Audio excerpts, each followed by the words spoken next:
Hello दोस्तों, कैसे हैं आप सब। उम्मीद है कि आप सब अच्छे स्वस्थ और मस्त होंगे और आप सबकी बिहार शिक्षक भर्ती की तैयारी बेहतरीन चल रही होगी। आज के इस वीडियो दोस्तों हम पढ़ेंगे गणित और रीजनिंग के 30 महत्वपूर्ण प्रश्नों को डिस्कस करेंगे, जैसा कि आगामी बिहार शिक्षक भर्ती में पूछे जाने की पूरी संभावना है। तो दोस्तों वीडियो को बिना स्किप किए अंत तक जरूर देखिएगा। चलिए शुरुआत करते हैं यहाँ पे पहले प्रश्न से। पहला प्रश्न ये है दोस्तों, ये सवाल दिया है, इसमें हमें यक्स का मान बताना है। कैसे निकालेंगे दोस्तों, ध्यान समझिएगा। इस वर्गमूल को हम क्या करते हैं, हटा देते हैं। तो वर्गमूल को हटाने के लिए क्या करेंगे दोस्तों, दोनों पक्षों का वर्ग कर देते हैं। अब दोस्तों इसका वर्ग करेंगे तो यहाँ पे कड़ी हट जाएगी, तो कितना बचेगा 1 + 1 यक्स बटा कितना बचेगा 1/69। और दोस्तों इसका अगर हम वर्ग करेंगे कितना आएगा, 14 का स्क्वायर हो जाएगा 196 और 13 का स्क्वायर हो जाएगा 169 हो जाएगा। अब दोस्तों यहाँ पे लघुत्तम ले लेते हैं, 169 लघुत्तम ले लिया तो 169 + यक्स बराबर 196/169। ये तो कट जाएगा दोस्तों। यक्स का मान निकालेंगे कितना आ जाएगा, 196 - 169 हो जाएगा। तो घटा देते हैं, 16 में से 9 गए कितना आ जाएगा 7, 8 में से 6 गए 2। तो दोस्तों यक्स का मान कितना आएगा 27 आएगा। 27 इसका सही उत्तर हो जाएगा। अगला सवाल है दोस्तों, यदि √2n बराबर 64 है तो n का मान बताना है। कैसे निकालेंगे दोस्तों, ध्यान समझिएगा। सबसे पहले क्या करते हैं, दोनों पक्षों का हम क्या करते हैं, स्क्वायर कर दें। जब दोस्तों दोनों पक्षों को स्क्वायर करेंगे तो इधर से कड़ी हट जाएगी, तो 2n बराबर हो जाएगा 64 के पावर कितना हो जाएगा 2 हो जाएगा।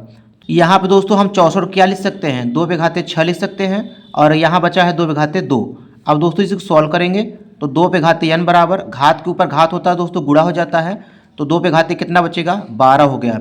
अब दोस्तों यहाँ पे आधार बराबर हो गया, घातों की तुलना कर लेंगे तो n का मान कितना आएगा 12 आएगा। 12 इसका सही उत्तर हो जाएगा। अगला सवाल है दोस्तों, √6 + √6 + √6 प्लस डैश डैश डैश अनंत तक। जब भी सवाल ऐसा आपको एग्जाम में देखने को मिले दोस्तों तो क्या करेंगे, सबसे पहले 6 का ऐसा फैक्टर करेंगे जिनको घटाने पर 1 आए। तो दोस्तों जैसे 6 का फैक्टर होता है, यहाँ पे 6 × 1 आता है, तो 6 का 6 हो गया, लेकिन दोस्तों घटाने पर कितना आ रहा है 5 आ रहा है। घटाने पर दोस्तों कितना आना चाहिए 1 आना चाहिए। तो जैसे 6 का और फैक्टर कर देते हैं, तो यहाँ पे कर देते हैं 3 दूना कितना हो जाएगा 6 हो जाएगा, और 3 में से 2 घटाएंगे दोस्तों कितना आएगा 1 आएगा। तो दोस्तों 6 का फैक्टर हमने किया, 3 दूना 6, 3 में से 2 गए 1 आ गया। तो दोस्तों इसमें मान कौन सा होगा, यहाँ पे देखिए दोस्तों, यहाँ पे प्लस प्लस लगा हुआ है, इसलिए इसमें बड़ा वाला मान जो है सही हो जाएगा। तो इसमें इसका मान कितना आएगा 3 आएगा। 3 दोस्तों इसका सही उत्तर हो जाएगा। अगला सवाल है दोस्तों, यहाँ भी सवाल दोस्तों वही है, लेकिन बस यहाँ पे प्लस की जगह क्या हो गया माइनस हो गया है। तो क्या करेंगे, यहाँ पे 72 का ऐसा फैक्टर करेंगे दोस्तों कि घटाने पर कितना आ जाए 1 आ जाए। तो जैसे दोस्तों अगर हम 9 × 8 = 72 कर दें, 2 फैक्टर कर दिया, 9 × 8 = 72 होता है, और दोस्तों 9 में से 8 घटाएंगे कितना आएगा 1 आएगा। यहाँ पे दोस्तों माइनस लगा हुआ है, इसलिए इसमें छोटा मान क्या हो जाएगा सही उत्तर हो जाएगा। तो 8 इसका सही उत्तर हो जाएगा दोस्तों। यदि प्लस लगा होता दोस्तों इसमें तो 9 उत्तर सही होता, जैसा कि सवाल में दोस्तों यहाँ पे माइनस लगा हुआ है, इसलिए छोटा वाला उत्तर सही हो जाएगा। तो 8 इसका सही उत्तर हो जाएगा। अगला प्रश्न है दोस्तों, दिए गए विकल्पों में से कौन सा निम्नलिखित शब्दों का सार्थक क्रम जो है दर्शाता है। तो दोस्तों सार्थक क्रम कैसे लिखेंगे, सबसे पहले यहाँ पे पहले क्या होगा उत्पाद होगा, इसके बाद क्या होगा दोस्तों उपभोक्ता उसको क्या करेंगे खाएंगे, इसके बाद अपमार्जक आएगा, इसके बाद दोस्तों लास्ट में क्या आएगा अपघटक आएगा। तो दोस्तों इसका क्रम कौन सा सही हो जाएगा, पहले 4 नंबर आया 4, इसके बाद उपभोक्ता आया 2 नंबर पे, इसके बाद दोस्तों अपमार्जक आया 1 नंबर पर, लास्ट में आएगा अपघटक, ये 3 नंबर पर आएगा। तो 42 13 दोस्तों इसका सही उत्तर हो जाएगा। पहला वाला इसका उत्तर जो है मैच कर रहा है। अगला प्रश्न देख लेते हो दोस्तों, सार्थक क्रम दोस्तों इसमें भी लिखना है। तो पहला दिया है अध्ययन, पुस्तकें, परीक्षा, छात्र और परिणाम। तो दोस्तों सबसे पहले क्या होगा, यहाँ पे छात्र होगा। छात्र क्या करेगा दोस्तों, वो क्या करेगा पुस्तक खरीदेगा, पुस्तक खरीदने के बाद क्या करेगा उसका अध्ययन करेगा, अध्ययन करने के बाद क्या करेगा दोस्तों उसका परीक्षा देगा, परीक्षा देने के बाद क्या होता है परिणाम आता है, रिजल्ट आता है। तो दोस्तों इसका सही क्रम क्या हो जाएगा, पहले छात्र लिखेंगे 4 हो गया, इसके बाद पुस्तक पढ़े, इसके बाद दोस्तों पुस्तक खरीदेगा दूसरे नंबर पर, फिर इसके बाद इसको पढ़ेगा मतलब अध्ययन करेगा पहले नंबर पर, इसके बाद दोस्तों परीक्षा देगा तीसरा नंबर हो गया, और इसके बाद परिणाम आएगा 5वां नंबर हो गया। तो 42 135 दोस्तों इसका सही उत्तर हो जाएगा। पहला वाला इसका उत्तर मैच कर रहा है। अगला प्रश्न है दोस्तों, धातु के 3 घन जिनके किनारे क्रमशः 3 मीटर 4 मीटर तथा 5 मीटर है को पिघलाकर एक घन बनाया जाता है। यदि इस प्रक्रिया के दौरान धातु की खपत में बिल्कुल खपत न हुई हो तो नए घन की भुजा बताइए। तो दोस्तों यहाँ पे 3 घन है, तीनों घन को पिघलाकर एक बड़ा घन बनाया जाता है, तो इसके आयतन में कोई परिवर्तन नहीं होगा। तो यहाँ पे निकालेंगे दोस्तों बड़े घन का आयतन, बड़े घन का आयतन जो होगा दोस्तों वो 3 छोटे छोटे घनों के आयतनों के योग के बराबर हो जाएगा। तो पहले घन का आयतन क्या होगा दोस्तों, भुजा घाते 3 हो जाएगा। दूसरे घन का आयतन भुजा घाते 3 हो जाएगा। तीसरे घन का आयतन दोस्तों भुजा घाते 3 हो जाएगा। तो बड़े घन का आयतन निकालने के लिए दोस्तों हम मान लेते हैं भुजा घाते 3, ए मान लिया भुजा। तो 3 का घन करेंगे दोस्तों कितना आ जाएगा 27। 4 का घन करेंगे तो ये हो जाएगा 4 चौक 16 चौका 64 हो जाएगा। 5 घन दोस्तों कितना होता है 125 होता है। तो ए क्यूब बराबर कितना हो जाएगा, जोड़ देते हैं 5 4 9 9 9 और 7 16 हो जाएगा, और 6 2 8 2 10 1 11 हो जाएगा, 1 1 2 हो जाएगा। तो दोस्तों ए का मान निकालेंगे तो 216 का क्या हो जाएगा, घनमूल निकल जाएगा। तो 216 घनमूल क्या होगा दोस्तों 6 होगा। तो दोस्तों 6 मीटर जो है ये नए घन की भुजा आ जाएगी। जैसा कि दोस्तों यहाँ पे ये मीटर होगा, ऑप्शन गलत लिखा है दोस्तों, यहाँ पे 6 मीटर हो जाएगा। अगला प्रश्न है दोस्तों निम्न श्रेणी को पूरा कीजिए। यहाँ पे दोस्तों एक सीरीज चल रही है, तो इस प्रश्नवाचक के चिन्ह के जगह पे कौन सी संख्या आएगी, कैसे निकालें दोस्तों ध्यान समझिएगा।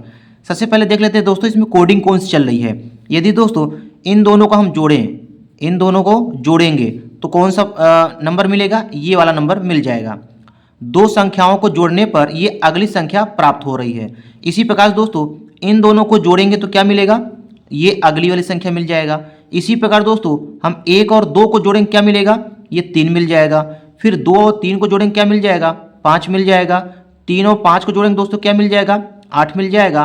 8 और 5 को जोड़ेंगे क्या मिल जाएगा दोस्तों, 13 मिल जाएगा। अब दोस्तों क्या करेंगे, अब 13 और 8 को जोड़ लेंगे तो कितना आ जाएगा, 21 आ जाएगा। तो इस प्रश्नवाचक चिन्ह की जगह पर क्या आएगा दोस्तों, 21। 21 दोस्तों इसका सही उत्तर हो जाएगा। अगला सवाल है दोस्तों निम्न श्रेणी को पूरा कीजिए। यहाँ पे दोस्तों एक श्रेणी दिया हुआ है, इस प्रश्नवाचक चिन्ह के स्थान पर कौन सी संख्या आएगी। तो दोस्तों सबसे पहले देख लेते हैं कौन सी कोडिंग इसमें चल रही है। तो दोस्तों इसमें नंबर जो है बड़ा है, तो सबसे पहले हम घटाने की प्रक्रिया को देख लेते हैं। यदि दोस्तों हम इन दोनों को घटाएंगे कितना आएगा, 12 में से 3 के 9। यहाँ पे दोस्तों कितना आ जाएगा, +9। इसमें दोस्तों हम +9 जोड़े हैं तो ये 7422 आ जाएगा। अब दोस्तों इनको घटा के देख लेते हैं। इनको घटा के देखोगे दोस्तों यहाँ पे +18 आ जाएगा। इसका मतलब दोस्तों इसमें हम 18 को जोड़ेंगे तो 7440 आ जाएगा। अब दोस्तों यहाँ पे कौन सी संख्या आएगी, तो दोस्तों 9 9 दूनी 18 9 त्रिक 27 हो जाएगा। तो दोस्तों 7440 में यदि हम 27 जोड़ देंगे तो इस प्रश्नवाचक चिन्ह के स्थान पर जो संख्या लिखी जाएगी वो पता चल जाएगा। तो ये हो जाएगा 7 4 2 6 हो गया, 74 67 दोस्तों इसका सही उत्तर हो जाएगा। अगला प्रश्न दोस्तों निम्नलिखित शब्दों में से विषम शब्द को चुनिए। तो दोस्तों इसमें से कौन सा अलग है, पत्र, स्पीड पोस्ट या SMS या मनी ऑर्डर। इसमें देखिए दोस्तों पत्र को जो है हम छू सकते हैं, स्पीड पोस्ट को भी हम छू सकते हैं, मनी ऑर्डर को भी छू सकते हैं, लेकिन दोस्तों SMS को जो है हम छू नहीं सकते हैं। तो ये सी वाला जो है यही विषम शब्द है। अगला प्रश्न दोस्तों यहाँ पे दोस्तों एक सीरीज दिया हुआ है, इन दोनों खाली स्थान पर कौन सा अक्षर आएगा यही बताना है। कैसे करेंगे दोस्तों, सबसे पहले यहाँ पे देख लेते हैं A से C, फिर C से E हो गया, E से G हो गया, तो G से H इसमें आएगा दोस्तों। तो ABC एक अक्षर छोड़ दिया है, ABC हो गया। C के बाद E लाया है दोस्तों तो D छोड़ दिया, ABC, फिर यहाँ पे DEFG, तो दोस्तों H छूट जाएगा, GH यहाँ पे क्या भरा जाएगा, I भरा जाएगा। अब दोस्तों ऐसे इसको देख लेते हैं, R के बाद S के बाद T के बाद क्या भरा जाएगा, U। तो दोस्तों यहाँ पे कौन सा अक्षर भर जाएगा, U और I भरा जाएगा, ये इसका सही उत्तर हो जाएगा।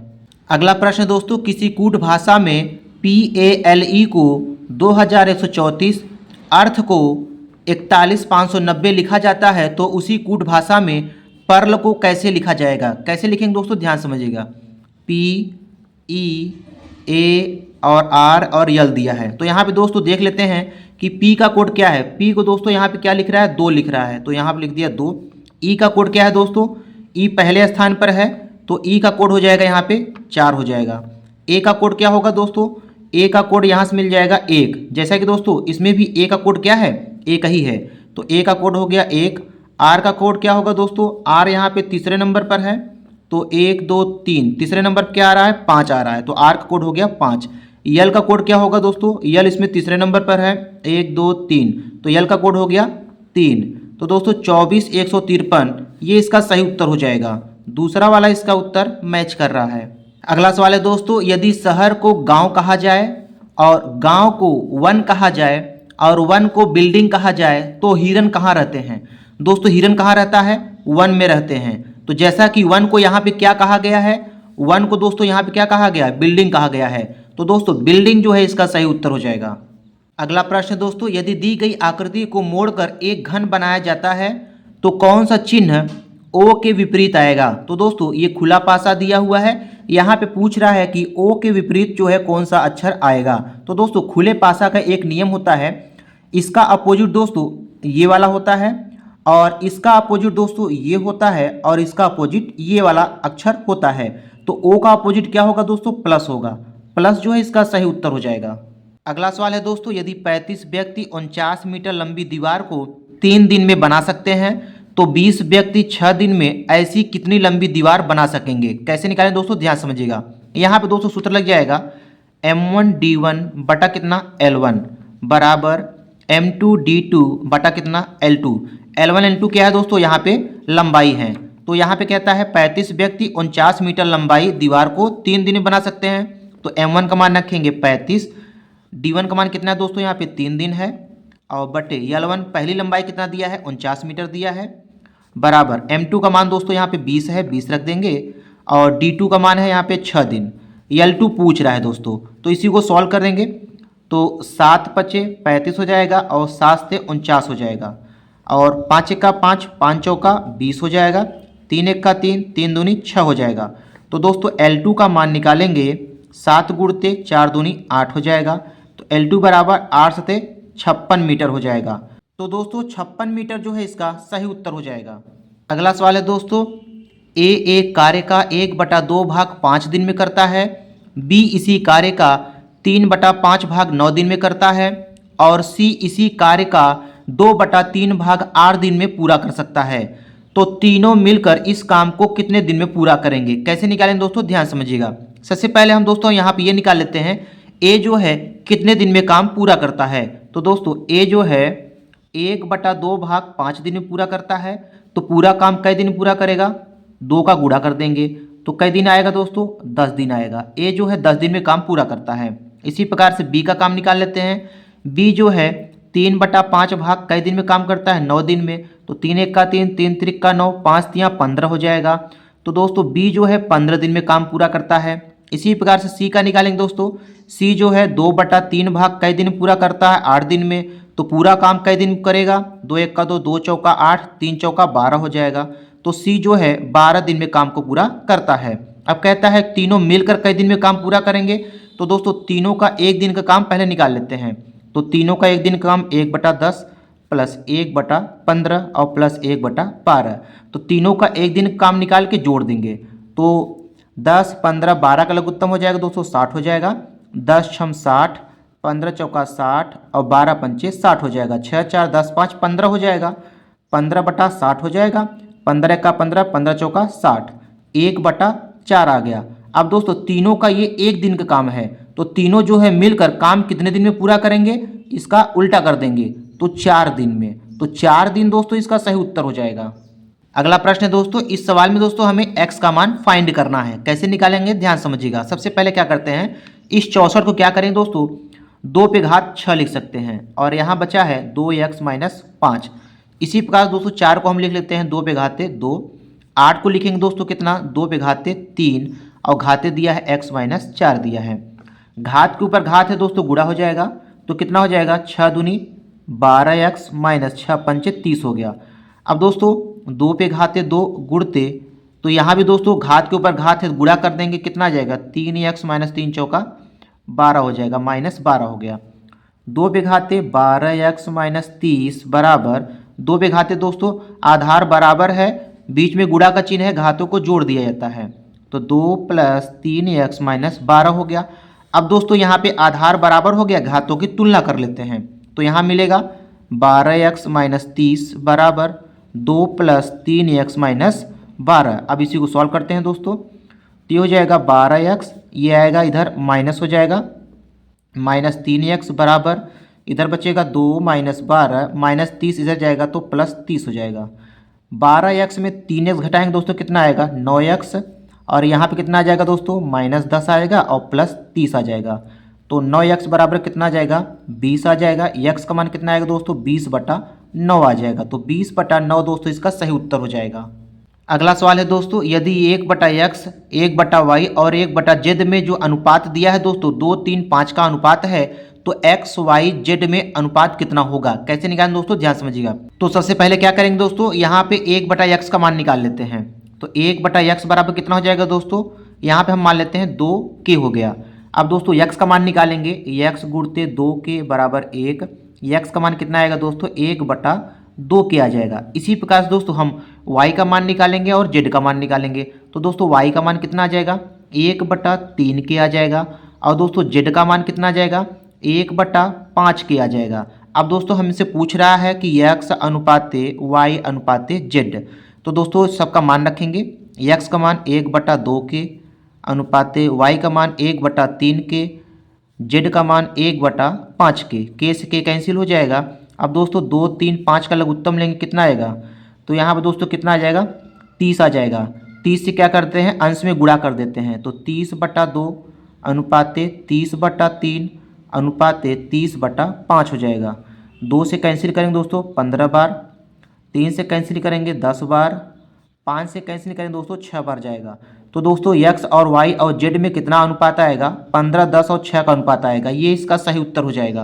अगला सवाल है दोस्तों, 1/1 प्लस करड़ी में 2 प्लस 1/करड़ी 2 प्लस करड़ी 3 प्लस डैश डैश डैश 1/करड़ी में 99 प्लस करड़ी में 100 का मान कितना होगा। कैसे निकालें दोस्तों, ध्यान समझिएगा।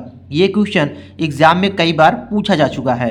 तो दोस्तों सबसे पहले हम इसको हल कर लेते हैं, इसी प्रकार से दोस्तों इन सबको हल कर लेंगे। तो पहला वाला कैसे हल करेंगे दोस्तों, 1/1 प्लस करड़ी 2 दिया है, इसका दोस्तों हम परमेयीकरण कर लेते हैं। तो परमेयीकरण करने के लिए क्या करेंगे, इसी से अंश और हर में गुणा कर देंगे चिन्ह बदल कर। तो कितना हो जाएगा 1 माइनस करड़ी 2 और बटे 1 माइनस करड़ी 2। अब दोस्तों यहाँ पे 1 माइनस करड़ी 2 बटे, यहाँ पे दोस्तों पहले कोष्टक में a प्लस बी, दूसरे कोष्टक में a माइनस बी बन रहा है। सूत्र बन गया a square minus B square. तो ये हो जाएगा a स्क्वायर माइनस ये हो जाएगा बी स्क्वायर। तो 1 माइनस करड़ी 2 बटा 1 का स्क्वायर 1 हो जाएगा, करड़ी 2 का स्क्वायर 2 कितना हो जाएगा दोस्तों 2 हो जाएगा। तो कितना बचेगा 1 माइनस करड़ी 2 बटा कितना -1। अब ये दोस्तों माइनस जो है अंश में गुणा कर देते हैं। तो कितना हो जाएगा -1 और प्लस करड़ी में 2 हो जाएगा। तो दोस्तों इसको अगर हम सॉल्व करेंगे तो कितना आएगा -1 प्लस करड़ी 2। तो यहाँ पे हो गया -1 प्लस करड़ी में 2 हो गया। अब इसी प्रकार से दोस्तों हम इसको सॉल्व करेंगे। इसको सॉल्व करेंगे दोस्तों कितना आ जाएगा यहाँ पे माइनस करड़ी 2 प्लस करड़ी में 3 आ जाएगा, प्लस डैश डैश डैश करेंगे। इसी प्रकार दोस्तों हम इसको सॉल्व करेंगे तो यहाँ पे आ जाएगा माइनस करड़ी में 99 और प्लस करड़ी में कितना आ जाएगा दोस्तों 100 आ जाएगा।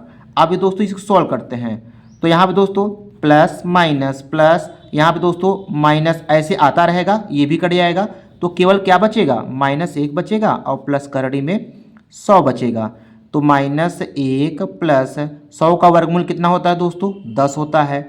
अब 10 में से 1 घटा देंगे कितना आएगा 9 दोस्तों इसका सही उत्तर हो जाएगा। अब दोस्तों इसको ट्रिक से कैसे लगाएंगे, जब भी एग्जाम में ऐसे सवाल आपको देखने को मिले अंतर कितने का हो 1 का हो, तो क्या करेंगे ये पहला वाला और अंतिम वाला दोनों को क्या कर देंगे दोस्तों घटा देंगे। तो ये हो जाएगा करड़ी में 100 माइनस 1, तो 10 माइनस 1 बराबर कितना आ जाएगा दोस्तों 9 आ जाएगा। अगला सवाल है दोस्तों 2 पे घाते 50 का 2 गुना कितना होता है। तो कैसे लगाएंगे दोस्तों, ध्यान समझिएगा। 2 पे घाते 50 दिया है, इसका पूछ रहा है 2 गुना कितना होगा। तो यहाँ पे हो जाएगा 2 पे घाते 1। अब दोस्तों यहाँ पे देखिएगा आधार बराबर है, बीच में गुणा का चिन्ह है, तो घातों को क्या करेंगे जोड़ देंगे। तो 2 पे घाते कितना हो जाएगा 51। तो 2 पे घाते 50 का 2 गुना कितना होता है दोस्तों 2 पे घाते 51 होता है। ये इसका सही उत्तर हो जाएगा। अगला सवाल है दोस्तों, इस सवाल में हमें बताना है कि सबसे बड़ी जो है करड़ी कौन सी है। तो दोस्तों कैसे करेंगे ध्यान समझिएगा। सबसे पहले क्या करते हैं, यहाँ पे करड़ी को बराबर कर लेते हैं। यहाँ पे 2 होता है, यहाँ 3 है, यहाँ 4 है। तो 2 3 4 का लसा ले लेते हैं। तो दोस्तों लसा कितना आएगा 12 आएगा। अब दोस्तों यहाँ पे 2 छुपा रहता है, तो 2 में दोस्तों कितने गुणा कर दें कि 12 बन जाए, 6 का गुणा करेंगे। तो यहाँ पे हो गया 12 जितने का दोस्तों हमने यहाँ पे गुणा किया है उतनी घात जो है ऊपर बढ़ जाती है। तो 2 पे घाते कितना हो जाएगा, 6 हो जाएगा। इसी प्रकार से दोस्तों यहाँ पे क्या दिया है, 3 दिया है। 3 में कितने गुणा कर दे कि 12 आ जाए, 3 चौका 12, 4 का गुणा कर दें तो यहाँ 12 हो गया, तो यहाँ पे 4 घात बढ़ जाएगी। इसी प्रकार दोस्तों यहाँ पे 4 लिखा है, 4 में कितने का गुणा कर दे कि 12 हो जाए, 3 का, तो 4 3 12 हो गया, तो यहाँ पे 3 घात बढ़ जाएगी। अब इसी को सॉल्व करते हैं दोस्तों, तो ये 12 हो गया। 2 पे घाते 6 का मान कितना होता है दोस्तों, 64 होता है। और 4 पे घाते 4 का मान 4 चौक 16, 16 चौका 64, 64 चौके दोस्तों 4 चौक 16, 4 छः 24, 1 25, 256 हो जाएगा ये। इसी प्रकार दोस्तों 6 पे घाते 3 का मान कितना होता है, 216 होता है। अब यहाँ पे देखिए दोस्तों करड़ी जो है बराबर हो गया है। सबसे बड़ा मान कौन सा है, 256 है। और 256 दोस्तों किसका मान था, ये घनमूल 4 का। तो घनमूल 4 दोस्तों इसमें सबसे बड़ी करड़ी है, तो ये इसका सही उत्तर हो जाएगा। अगला सवाल है दोस्तों, x पे घाते -4/5 बराबर 81 है, तो x का मान बताना है। कैसे निकालेंगे दोस्तों, ध्यान समझिएगा। सबसे पहले दोस्तों क्या करते हैं, इस घात को प्लस में कर लेते हैं। तो क्या करेंगे, इसको हर में ले जाएंगे, बराबर 81, तिरछा गुणा कर देते हैं दोस्तों, तो ये हो जाएगा x पे घाते 4/5 गुणते 81 बराबर 1 हो गया। अब दोस्तों इसको हम क्या लिख सकते हैं, x पे घाते 1/5 पूरे के पावर क्या लिख सकते हैं, 4 लिख सकते हैं। 81 को इधर पंचांतर कर दिया। अब यहाँ पे दोस्तों इसको तो ऐसे ही लिखेंगे। अब 81 को दोस्तों हम क्या लिख सकते हैं, 1/3 के घाते 4 लिख सकते हैं। अब यहाँ दोस्तों घात बराबर हो गया, तो तुलना कर लेंगे, तो x घाते 1/5 बराबर क्या मिलेगा, 1/3 मिलेगा। अब दोस्तों हमें x का मान निकालना है, तो ये 1/5 जो है इधर क्या चला जाएगा, घात के रूप में चला जाएगा। तो यहाँ पे 1/5 है, तो 5 यहाँ पे घात के रूप में चला गया, 1/3 घाते 5 हो गया। x का मान निकालेंगे दोस्तों, 1 के घाते 5 कितना होगा, 1 होगा, और 3 पे घाते 5 का मान कितना होता है दोस्तों, 243 हो जाएगा। तो x का मान कितना आएगा, 243, ये इसका सही उत्तर हो जाएगा दोस्तों।